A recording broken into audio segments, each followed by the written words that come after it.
Hi, Let's good do morning, it. everyone.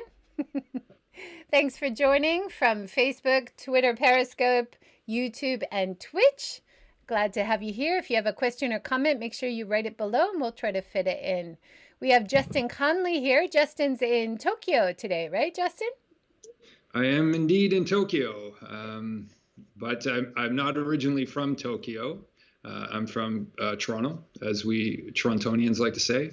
I think in other areas of the world, they know it as Toronto. Um, I've been in Japan now for coming up to 4 years. And yeah, that's where I am. So it's the reason I'm so excited to talk to you. You've got so much experience in your career, working for nonprofits, working for sustainable and ethical marketing. So I think we have a lot of interesting topics to talk about. Thanks for joining. Yeah, absolutely. Yeah, so just a little bit about my background. Uh, my sort of birth into kind of advocacy really was through my parents. My mom is a feminist and really quite active and quite political and quite outspoken. So I was always exposed to sort of speaking out at an early age, and my parents were really supportive on whatever path I wanted to choose, but they always stressed education. However, I was not the greatest high school student, and as a precocious young man, thought I knew better. And after I finished school, I really didn't have the yearning to go to university and study. So I actually ended up traveling for a year. Went out to the Rockies and did some stuff out there. But I realized quite quickly that I really couldn't do some of the things that I wanted to do, and that really drove me back to the city of Toronto, back into university. And I wasn't really sure what I wanted to do. I knew that I wanted to have something creative and arts, and I can talk a little bit about that as well. My drive into performance and stuff like that. But I started in a general arts degree, and I took what they called at the time women's studies and race and ethnic relations, and something just clicked, and especially around feminism, something really clicked for me, and the peaceful movement of change and what feminism had brought about for me was really powerful, and it really and to this day, in fact, it really is a central driving force to how I approach work and how I look at situations. Yeah. Wow, that's interesting. Your first in like experience working in nonprofits, it looks like Clean Water Action as an outreach director. Can you tell us a little bit Yeah, about that? sure, I will. Actually, I'll jump back because when I was doing my master's, I actually started at Greenpeace, and maybe I can start there. Sure. So at the time, had come back to Toronto. I was just finishing my thesis, and I needed a job, and I saw that Greenpeace was hiring, and as a Canadian, it's started in Canada, and I was like, yeah, environment, yeah, I don't know, and I had this job interview, and they said, uh, could you tell us a little bit about what you know about Greenpeace? And I had the elevator pitch all down, and I gave it to them. They're, oh yeah, right. And so I just sort of asked about this job. They were going to have me canvassing, and I thought, oh, canvassing, okay, yeah. I talked to people, no problem. And they said, oh yeah, by the way, you have to ask people for money.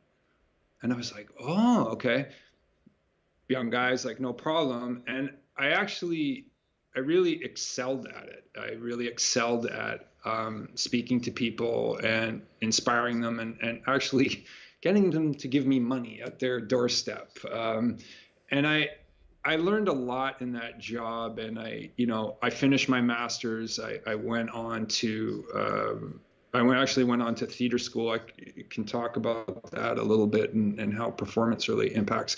But when I came back to the city of Toronto, I was in New York in 2006. I met a woman back from my Greenpeace days, and she introduced me to somebody in Toronto, and I ended up going down to Michigan, in fact, to work for Clean Water Action to learn a little bit about outreach and advocacy and some of the work that they were doing. And I was in Ann Arbor and I was in Lansing, and it was right around the time of Democratic primaries, and it was also during that time of the financial crash in the U.S. and having to go talking to people, not just door to door, but in community events, and it had a major impact on me, and how, as a Canadian, and really looking at how Americans approach narrative and how to approach Americans on issues of democracy, I thought was really quite insightful for me. And I took that back with me when I came back to Toronto to start work at the Toronto Environmental Alliance. And just a little bit about that journey. I remember, speaking with the executive director at the time, Dr. Franz Hartmann, and he was like, Justin, we want you here. You sign a contract for 2 years. We need you to build the outreach program, and blah blah blah. And I said, look, I've got some other things going on. I'll give you a year, and that was almost 7 years of my life, which was really really rewarding. I'll just talk through my resume a little bit. But after we got to, can we pause for a minute about clean water? Because I really think, and I think a lot of other people focused on sustainability think clean water is going to be the next huge issue for the next, if not already, the next 10 years. There's going to be a lot of issues with clean water. Can you give us some insights? Like when you were talking to people, what was part of your narrative to convince them that this was kind of project that they really needed to fund or get behind? Can you talk a little bit more about that? Yeah, absolutely. I mean, and we can go into this a bit further, but the one thing that I find that, however you want to describe people on the left or the right or center, I don't mind whatever label people want to use, but definitely in the environmental movement, you get a lot of smart people sitting around a table, and you get them like, here's the science, here's what's happening, here's what's happening with water safety. I mean, Flint, Michigan, is still going through a crisis there. And then what you want to do is you want to go out and tell people all about that. Here are all the horrible things that are going on. And I quickly learned that that's not really effective when communicating with people. Most people go, well, what can I do? Well, you can sign a petition, you can donate money, you can volunteer, you can get involved. People are busy. And I actually really started to shift that narrative. And when I would go out and speak to people, I'd be like, hi, my name's Justin. I'm working with Clean Water Action here in Michigan. I just have a simple question for you tonight, and that's, do you think you have a right to clean water? And it's a really powerful statement. And I don't care what end of the spectrum you're on, nobody's going to answer no to that question. Nobody's going to say, well, no, I don't think we should have clean water. Of course they're going to say they want clean water. It's the essence of life. And once you can position somebody in that way, it really changes how they approach an issue. Because even if they're going to say, well, yeah, we should export this, or we should do this, or we need to treat this, or we need to, build communities, whatever they want to say, you can drive back to that original point of, but you told me when we started this conversation that you actually believed that clean water was, was a right, like a basic human right, or whatever. And it really throws people off.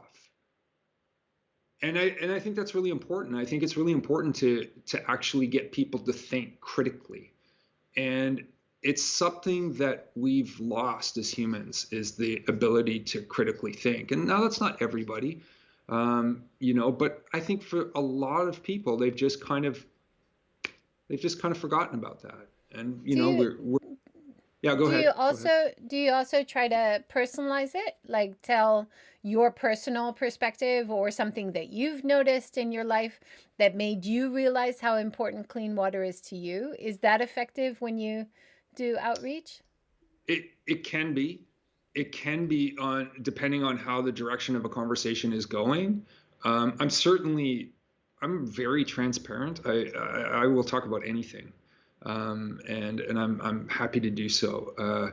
But it just depends. You know, sometimes I feel there are a lot of people that haven't been heard, and sometimes you just let them speak. And I find sometimes in those moments of pause, that's the greatest opportunity for communication. So I often give people breath, and I might reposition a question and be like, you know, if there's a real gap in somebody thinking, I'd be like, you know, I might jump in a different way and be like, you know, have you thought about these issues, or you know, have you had somebody experience whatever? And if that isn't isn't working, then I tell a story about myself. And you're right. And I think it can be effective in those situations, but letting people know who you are and really how you've come to something, I think is really important. And especially when you're doing things like door to door or out at events or in the community. I mean, it takes a lot of energy. It takes a lot of energy. And often I get people being like, wow, you know, and we do this 12 months a year, you know, in the middle of the snow, and wow, I really respect that. And, you know, yeah, well, you know, I think it's an important issue, and you got to talk to people and inspire people, and, you know, but yeah, so anyways, short answer is yes. And, you know, so that it really depends, but I really try to give people that enough room to be heard, you know. Yeah. I've had a few conversations, and I know a lot of people are struggling with this right now, with people who believe conspiracy theories, for example, and they have certain talking points that they will keep telling you, and you just try to personalize it and say, you know, how about in your situation? Like, let's leave the talking points aside. Like, let's talk about the real issues. It's so hard to cut through that rhetoric or that talking point, isn't it? You must have encountered that in your experience. Yeah, a lot actually. Um, and here's the thing. I always like to tell people that I know less than I know more, and that's just a fact. And you know, some people laugh, and some people, oh, you know, well, Justin's such a humble guy, or whatever. I don't. No, it's just the fact. Like I really don't know as much as even I think I know. But the things that I do know, I know really well. And so getting back to your point about, you know, cutting through with conspiracy theories and things like that is, how are people coming to this information? And let's look at the channels. And I when I'm dealing with people, I never want to say you're wrong and I'm right. I want to be like, I want to give people the space and be like, oh, that's really interesting. Because if we're going to have a conversation and I see that you're wearing red and this is black, but let's just say it's blue or whatever. And I say, you know, my favorite color is blue and your favorite color is red. Well, if I try to convince you that blue is the best color and you're an idiot for wearing red or thinking that red's the best color, it's going to go nowhere. But if you give people to be like, oh, that's really interesting, and keep asking questions, and I just go question after question after question, you'll eventually get to that point where they can't answer you anymore. And they'll go, oh, I didn't think about that, or, you know, where are you getting your sources of information? How have you come to embody those beliefs? You know, I mean, you just can keep going depending on what people say. And what ends up happening is you get down to a value base, and there's something inside of everybody that drives our values. So, and once you get to that value base, then you can have a conversation, and it really doesn't matter what the topic is, because you start to get to basic values, and there are people that do this remarkably well. And you know, there have been studies around putting, you know, racists in the room with, you know, diverse communities, and having moderated conversations. And when you break it down, everybody in that room has the same value. They want to protect their family. They need jobs. They need access to, clean water, food, education, healthcare, all this kind of stuff. And then you realize, okay, well, so why is it that you feel that certain people are taking that away from you? And again, you just get question after question after question. And all of a sudden, all of these sources that people are using that are these conspiracy theories get debunked, not by you, but by them. And That's the I only think, way to get people to turn well, I around. think, Is it's like a cat. You can't force a cat to come and play with you. You have to make them think that they want to come and play with you, right? I mean, it's very similar to human nature. You keep yeah, putting things out there and hope that people will decide for themselves, because that's the only way it's going to be lasting, right? We have an interesting comment from Jason C. Thanks, Jason, on Periscope. Is the education system a ground key for human focus going forward? What do you think? hmm. Great I think question. education is always a key, Jason. I think it's what's driven us, for centuries is really the quest for knowledge and the quest for learning. But institutions are also in and of themselves governed by people, and those people have certain agendas as well. So making sure that we are, nonpartisan in our education systems, making sure, and here's where I'll give you an example. The University of Toronto, which is one of the biggest universities in the world, also very well regarded, gets funding from some people that aren't really great. And they're building schools and they're building these great institutes. And it's really caused a debate within the university. On one hand, you say, well, we're not going to have world-class facilities if we don't have money, and these people will give us money, but what kind of influence do they have on the programming? And so the short answer is absolutely education.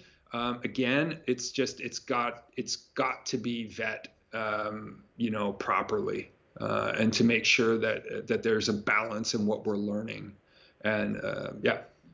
Definitely. And I think you can parallel that to the work that you're doing now with Image Mill, the kinds of projects you guys are willing to take and the kinds of projects you might not take, because it's part of your branding, who you're Yeah. representing, and the kinds of things you want to say, right? Yeah, so maybe Rick is on this call. So Rick and I have some interesting discussions about this because, I mean, we basically have three tiers of clients, and that first tier is the ethical, sustainable, at the core of their business. So Patagonia is a really good example of that. Our second tier, who I find actually really interesting, are the people that are just trying to figure it out. The businesses that, they've got a CSR department, they've got the, 180-page document, and it's sitting on some shelf, and how do we activate this? And our third pillar is tier, if you will, is MPO. And I, again, getting back to that sort of second pillar, I find it, we, and the reason I mentioned Rick and us going back and forth on this a lot is I think that we have a responsibility to try to help people on that journey, and obviously that, we're not working with Exxon here, and we're not, or BP or Monsanto, but there are some pretty gray areas of companies where it's just like, in the past, okay, like, and how long do we hold on to those beliefs of corporations? And again, all business, on the for-profit side is really driving, shareholders and shareholders' interest. But again, for me, it's about how we communicate, and I believe that we can actually have a real influence on not only a company but their shareholders, and then that will obviously trickle down to consumers as well. So Yeah. it, it, I it, it yeah. I find that really fascinating, and something that has certainly come up a few times on this series, talking about how even incremental change for big companies can actually make a big difference, right? And having that conversation about how you brand, you can actually influence management a little bit. So it's not as black and white, I think, as I used to think, you know? Well, I'm the same way, and it really is something that had driven me out of the MPO world. And with all due respect to the wonderful organizations out there, but a lot of them are, it's us versus them. And this kind of dialogue has just got to stop. I mean, we talked just prior to the call, we talked about Trump, and you know, this populist kind of attitude that he brought in is like, your problems are because of somebody else. And if you actually buy into that narrative, then you can just live a really nice angry life, because everything that is wrong in your life is because of somebody else.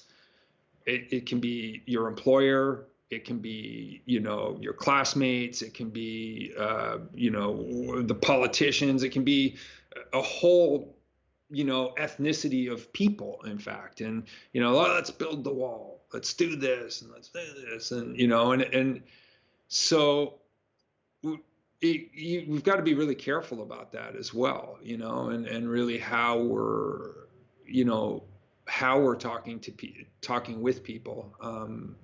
Yeah, it kind of went I off had on. a No, that's fine.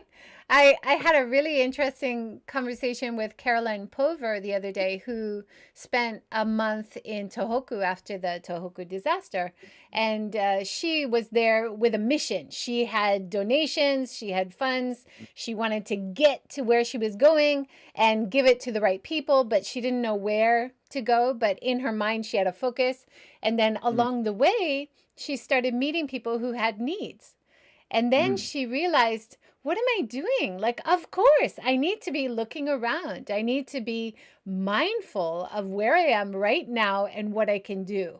And I think that was such a great lesson for all of us in our Mm. lives, right? But also in your career and in your job, not only with nonprofits, but with trying to do ethical branding.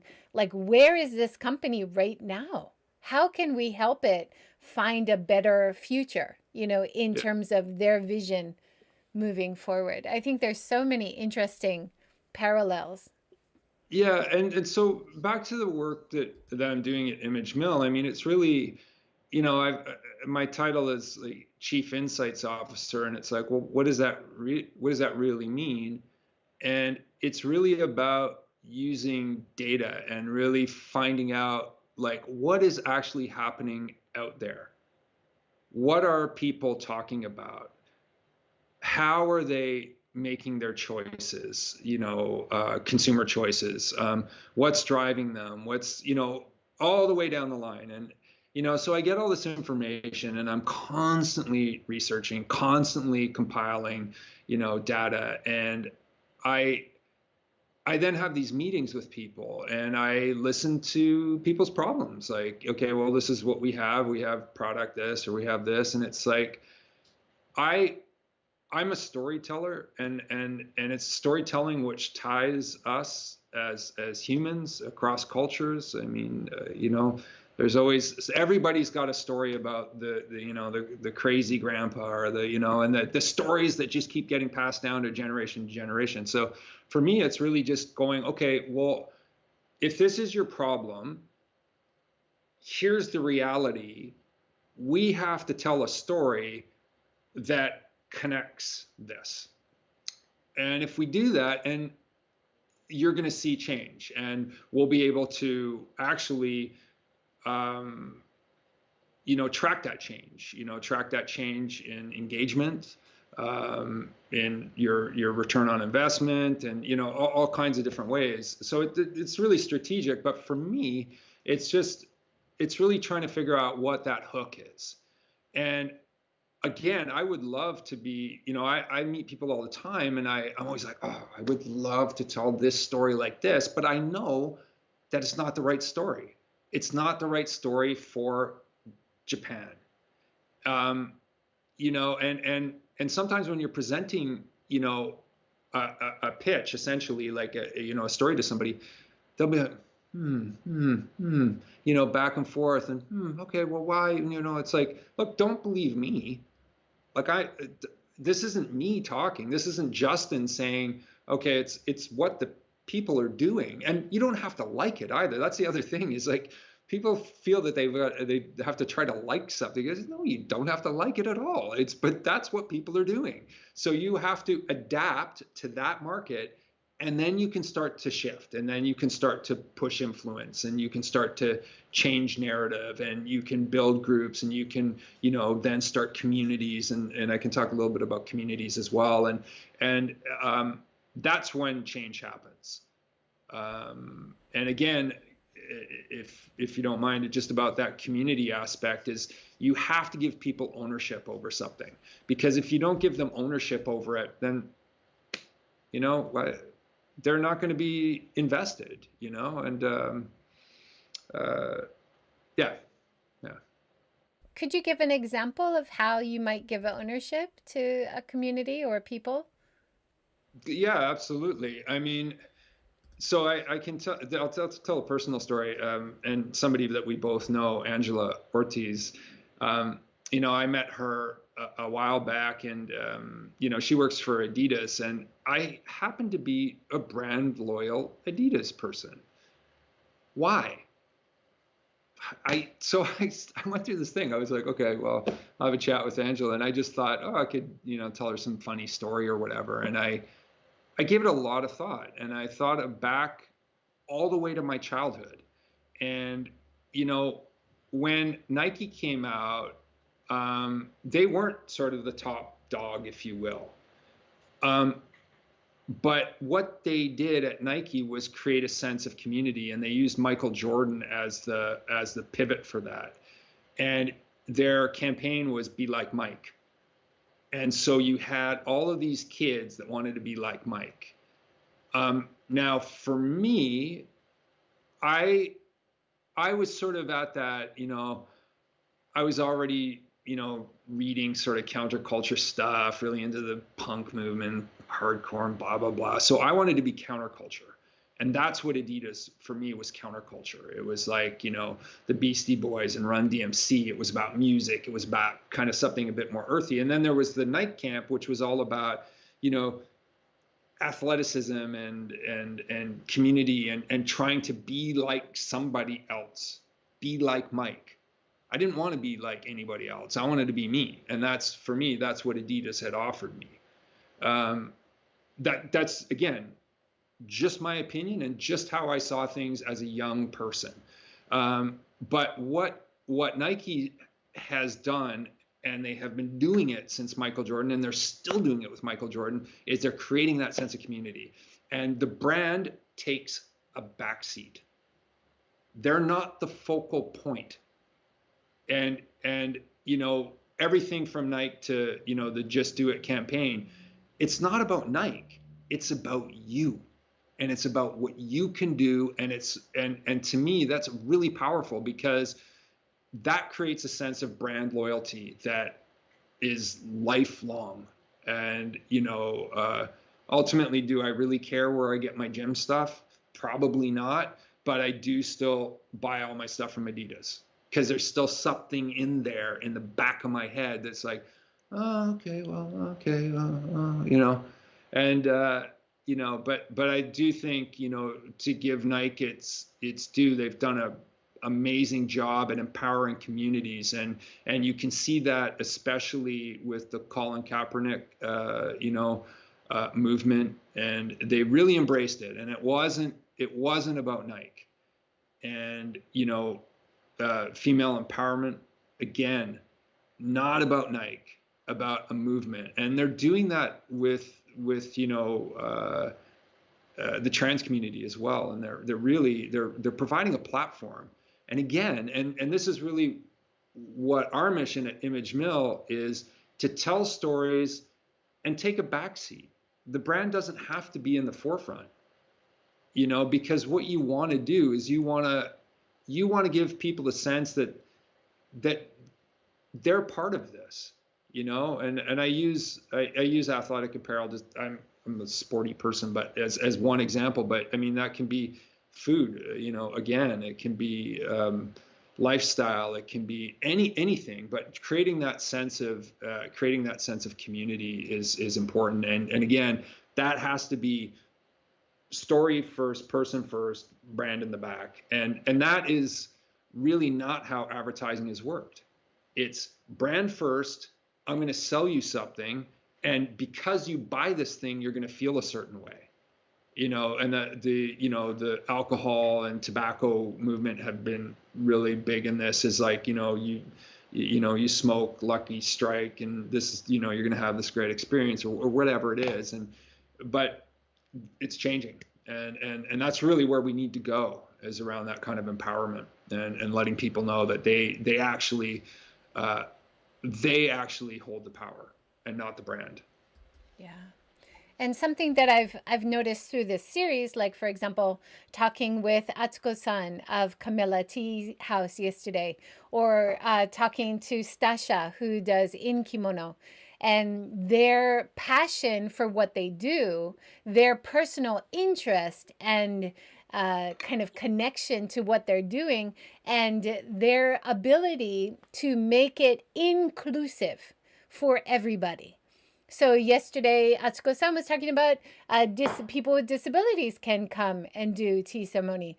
You have gluten-free or vegan dietary requirements? Please come. We will help you.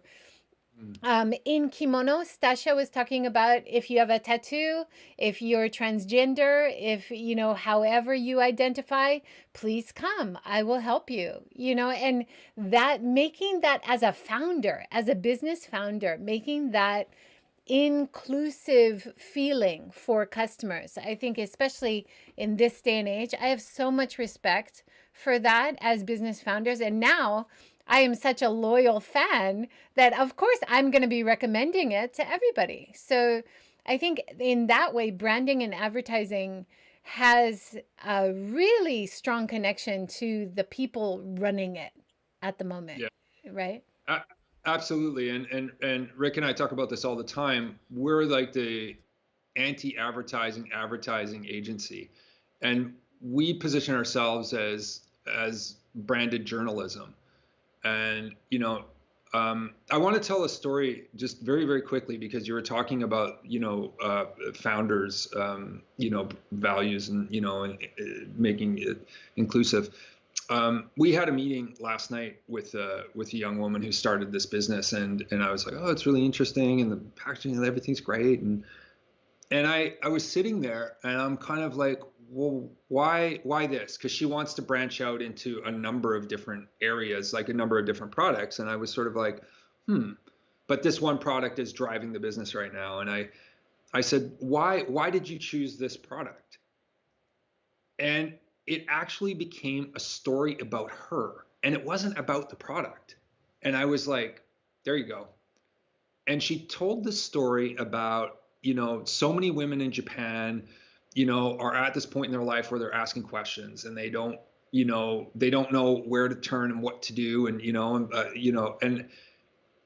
And I had sort of said, Japan ranks 121st in the world out of 152 countries in gender equality. It's abysmal. It does not surprise me that women here in Japan are at that point in their life where they don't know. They don't know, what choices they should make, and are those choices right, and how's that going to reverberate? It's because it's a patriarchal culture, and they haven't found their voice yet. And here's the thing, and I really don't like using the word empowerment, because I really believe that women have agency. But they, at this point, they can't even articulate what that agency is. And so I said to this woman, I said, that's the story. Oh, I don't know. I don't want to be in front of a camera, and I don't, and all these, okay, great. Well, but that's what your brand needs, is you. Because you're going to humanize that, and you're going to be the one inspiring those other women. And does that mean you have to be in front of the camera for the time immemorial? No, it doesn't mean that. But what that story has to start with you, because the story she told, it actually really touched me. and it gets back to the very root of, hanging out with my mom, in Toronto as a young guy, and my mom, speaking out, like loudly speaking out about feminist issues. And it's sort of like, we all have to be part of that solution. You may not want me on your team, but I got to be part of the conversation to move things forward. And so anyway, yeah, I have a real, yeah, and that's really what I look for. And when I'm meeting somebody is like, if I can't find that for me, then we won't work together. I mean, like it's that simple. Yeah. 100%. That's something that I've suggested to a few entrepreneurs in the series, actually, who are just starting to get started. And I said something that I'm trying to do as well is put yourself out there on a regular basis on social media, and not only talk about your product or your brand, but talk about yourself and what you're doing, and mix it up. And then people find you more believable and get more invested in your product. And I think that's such an interesting kind of new style of marketing. It's not just about the product or image, but it's about the person behind the product or the image, right? I agree. And it's something like when I started working with Rick, we talked a lot about that. And I'm really active on LinkedIn. I wasn't actually really active on LinkedIn up until like maybe, I don't know, 5 or 6 months ago. And I've always had LinkedIn, but then I was like, actually, this is crazy. Why am I not telling things that I want to talk about? And I find these articles and I just want to put them out there because it's my value base. And now most of the stuff I put out is environmental, but that's just because that's my thing. That's what drives me. So, and it's for me, it's the biggest issue going. I mean, environment is about, social justice as well. So, I really, I'm really with you here. Like you got to really start to put yourself out there. And that includes me too. I'm working with many different brands, but that doesn't mean that Justin just walks away. No, I've got to be part of that conversation as well. So, yeah. And what you're talking about environmental issues being part of social justice is so true. I did an interview the other day, and she was asking me why I'm interested in environmental issues. And I said, well, actually, it's very selfish because it improves my life. And I think if we think about environmental issues like that, like if we improve the environment, if we improve the water and get rid of plastic pollution, my life is actually enhanced. So on a very human level, we need to fix the environment, and then to get income as well, like sustainability and balance, people, planet, profits, right? It's all selfish. It's all about you and how you're going to improve your quality of life. So when you think of it that way, I don't know, it seems easier for people to get, right? Yeah, absolutely. So you brought up something interesting, and I'm just sort of looking at the time here, and maybe we can talk a little bit about sustainability. It's interesting because like I grew up in a system where I was told growth was bad. Like anything to do with growth was sort of like demonized. So whatever your product was, no growth, no.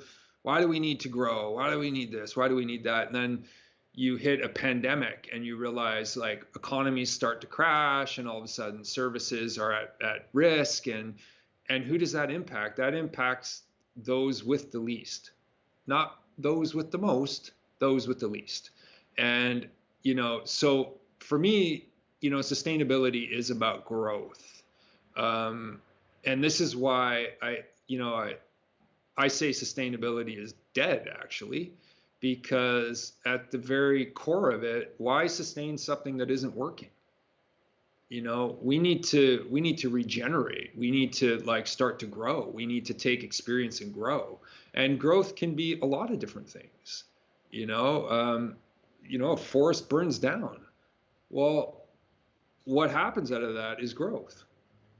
A new forest emerges, and that's just nature. That's growth. Now, I've read so much on sustainability, and by brilliant people, and let's go back to the root of word, and let's go back to what it means. It's like, I'm not having any of it anymore. I'm like, it's not working. The word itself is not working, because if it were working, the climate change wouldn't even be an issue. But if we can start to change that narrative, and we can start saying, well, no, we need to regenerate. We need to take where we are right now, and we need to grow, and not slowly, now, let's go.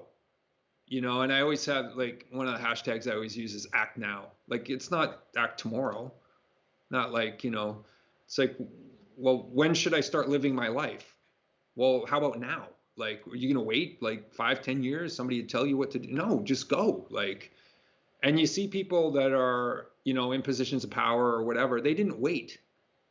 Now they had a different starting line, let's be honest, than a lot of people, but it's like they didn't have to be told something. Bill Gates had an idea, he just went for it. And that's why, to me, that notion of regeneration is so important. And it just brings me back to, why sustain something that's not working? It's like I say to people, I use this analogy, it's like you're in an abusive relationship. Well, are you going to stay in that relationship because you're married? Because of that word, married? No. Why would you? You'd be like, no, this is actually a toxic relationship for me. I need to separate myself from that. And so it's that same kind of thing. And we have to get over ourselves here and start to say, well, what is going to work with people? Because whether we call it sustainability or regeneration or whatever we want to call it actually doesn't matter to me personally, but it does matter to the people that are making choices. So if sustainability is just our little pocket, and all of us are kind of huddled together and we feel really warm and soft and squishy, and that's great. No, I need the 95% of those other people that don't give a hoot about sustainability. But if you hit them with regeneration, and you hit them with, making change is actually going to benefit your life, both, economically and socially, I think we're onto something here. And Yeah. that's the angle I talk to companies about. Yeah. Yeah, I mean, in Japan, we have a lot of people walking around with SDG pins right now. And I think in that way, people have that warm, fuzzy feeling that they're doing something. And I'm really happy that Suga-san has finally made clear targets for 2050. We're finally starting to see movement, because getting active, getting people to do something of their own accord takes a big effort from a variety of places. It's not just individuals. It needs to come from regulation. It needs to come from consumer choices. It needs to come from changing lifestyle. And how do you do that? You need incentives, you need rules, right? It has to come from all angles. Yeah. Not easy, but we got to do something. Start now. Yeah, well, this is the thing, and you mentioned the thing about Suga-san there, and I mean, 2050, really? 2050? I'll be dead, for God's sakes. Come on. And here's where I get really excited about brand work, is that they're not just coming up with 2050 as, okay, this is they've put some due diligence in. They're like, okay, well, I think that this is going to be realistic because of X, Y, and Z. But we have the ability to speed that up. And it really happens around consumer choices. And I can't say this enough, is the choices that we're making really have an impact. And if we can continue telling those brand stories in a different way that's empowering companies to make change, then all of a sudden 2050 could be 2040, 2035. It could, the narrative could shift rapidly. And coming out of COVID, we're seeing this. We're seeing investment banks are not the most progressive places in the world. And when, Barclays puts out their, trend report for, the next 10 years, and innovation, technology, sustainability are the three drivers, out of, 150 different trends. I mean, it's saying something. Like when investors are going, look, you better get on the sustainability train or whatever we're going to call it, and because you're going to make a lot of money. And then it's up to us to sort of figure out, like, okay, how much of this is greenwashing, and how do we, really, take a serious look at some of these businesses that are coming out and saying that they're green and blah blah blah blah blah. But at the same time, the writing's on the wall. I mean, people see, like, coming out of this pretty clearly. Definitely. And I always, when I talk to businesses or destinations who want to get more travelers to come to their area, I always talk about sustainability is part of a high quality brand. And if you can communicate the message in the right way, in a quality way, and show that what you're doing is ethical and sustainable, the consumer will appreciate it more and value it more and be willing to pay a little bit more than the cheap but damaging option, business as usual, right? And this is the kind of stuff that you guys are doing all the time. Absolutely. And that's the thing is, the other thing that really shocks me are the amount of businesses that aren't even telling that story. And I'm like, this to me is just, something is broken. And, we talk a lot about, like, internal leadership as well. And, we talk with brands that actually at their core is really ethical and sustainable, but their messaging is miles away from that. And I'm like, well, why is that? You have, ambassadors within your company, and you have, messaging, you've got manuals, you've got this and that, but it hasn't made it outside of your door yet. And that's a problem, and letting people know, and people, again, will hook into that. If you're doing something that's going to help people, and especially in Japan, like, I was privy to a lot of INGO international rankings, like global rankings. And, the one issue that really resonates in Japan is around people and humanitarian issues. And, and if you can show that you're doing something to benefit the community, Japan's in. And the other thing about Japan, just from a not-for-profit side, is that, we in fundraising, you'll talk about attrition, like donor attrition, like how many people are, falling off. And Japan's attrition rate is the lowest in the world, because they're loyal and they're dedicated. And if you can give them a compelling story about how you're benefiting the community, well, they're in. So for businesses that are coming into Japan, not telling that story is actually just going to hurt your bottom line. And it just simply doesn't make business sense to me. Yeah, I'm sure you come across it, like you said, all the time, where companies, brands, products, they are doing something very ethical and sustainable, but it's not part of their message. And the customer doesn't get it, that they're different from the other brands, rivals out there.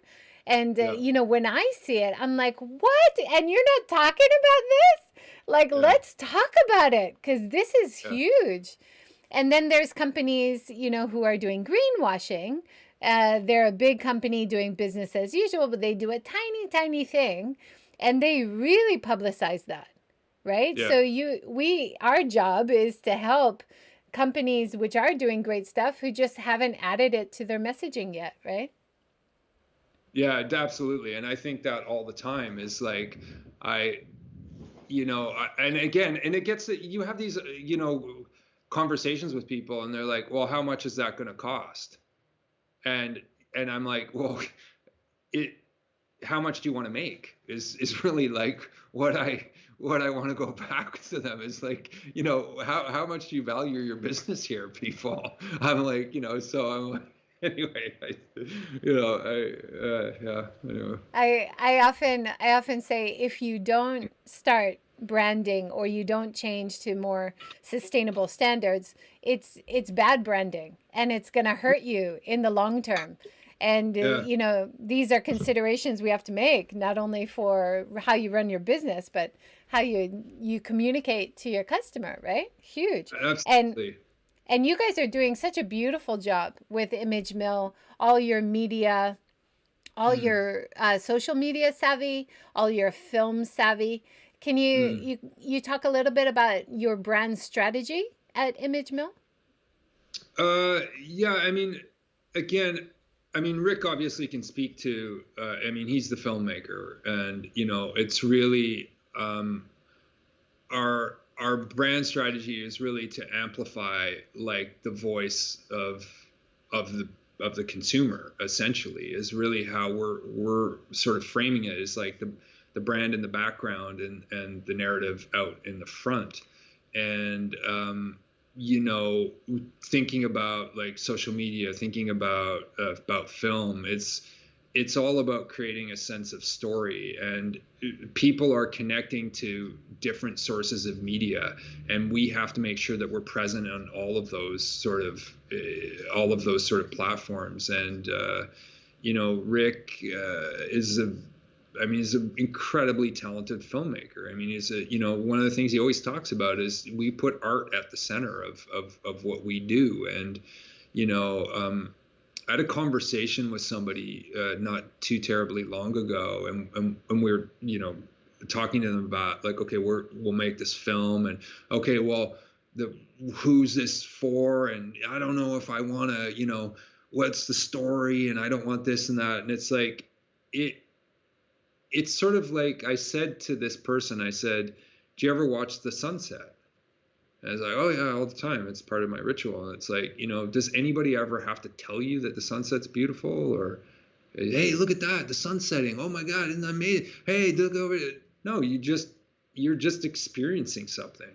And that's what, for me, art is about, is giving people an experience. And that's what we do really well, is we give that sense of experience. Because getting back to my example about Nike, is like, or Nike, however people want to call the brand, but is like giving them that sort of sense of being part of something,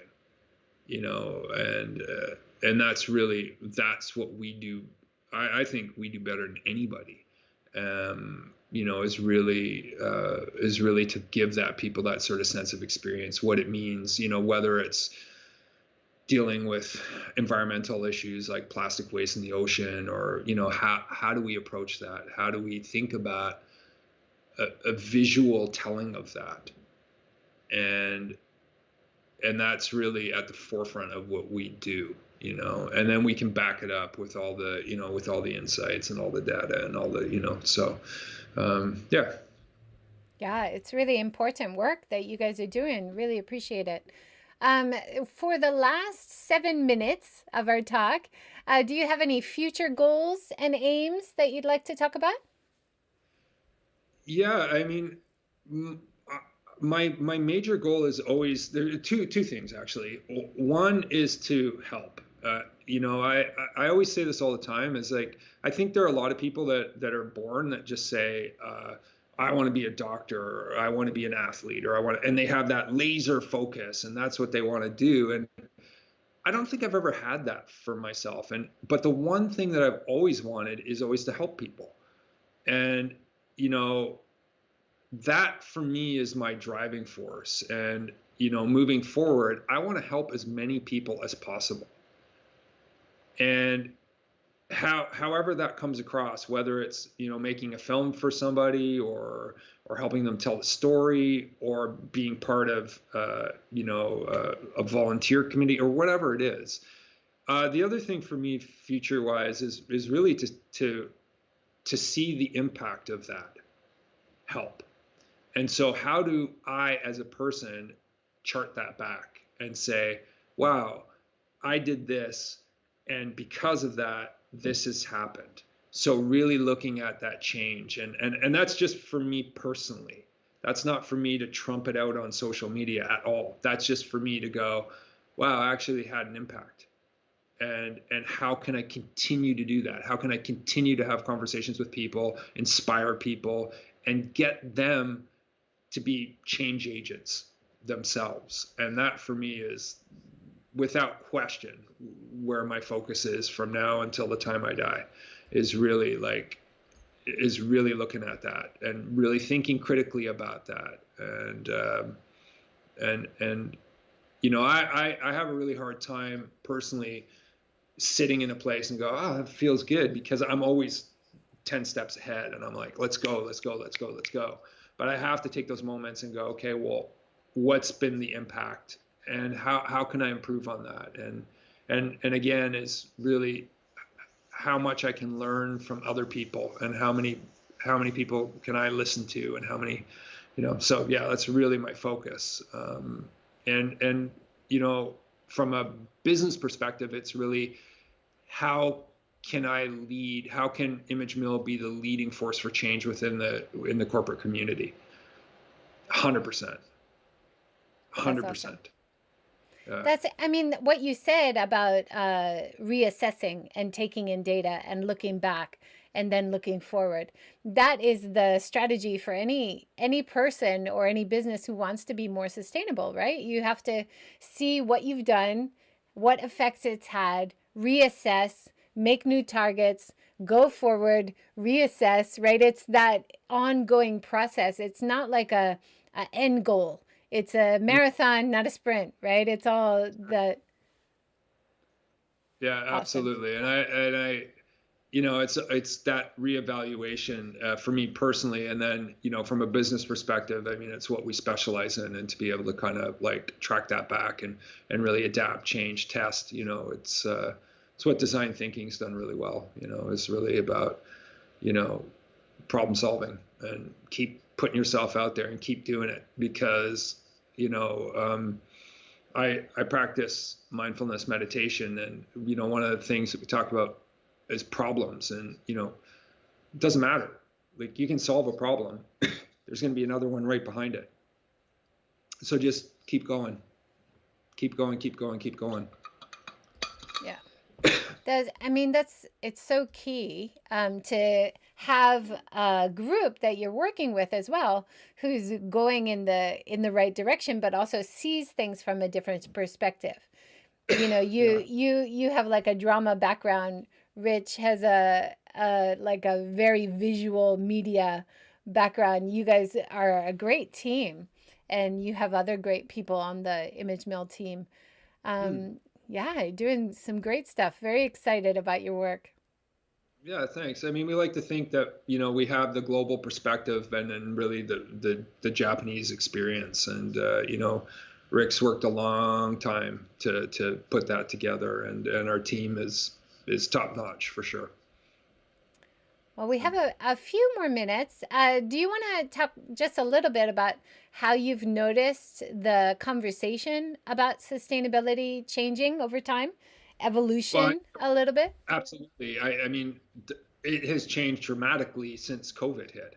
I mean, before, like, having to talk to people about sustainability was, you're starting the conversation.